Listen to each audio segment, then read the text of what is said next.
And I think it's going to be interesting to see what Netflix can do once they've got WrestleMania, or even once they've got the Royal Rumble. That's going to be their first big test. But I even think they are not prepared for how big wrestling potentially is.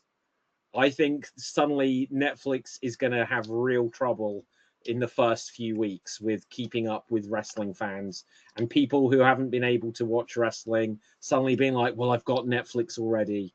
I think the viewing figures for wrestling next year are going to go insane. Yeah, that's what. From what I hear, right? From what I hear, TK, because of what happened during the Jake Paul and Mike Tyson match, TKO have been talking to Netflix and being like, "Do you want us to help with the servers?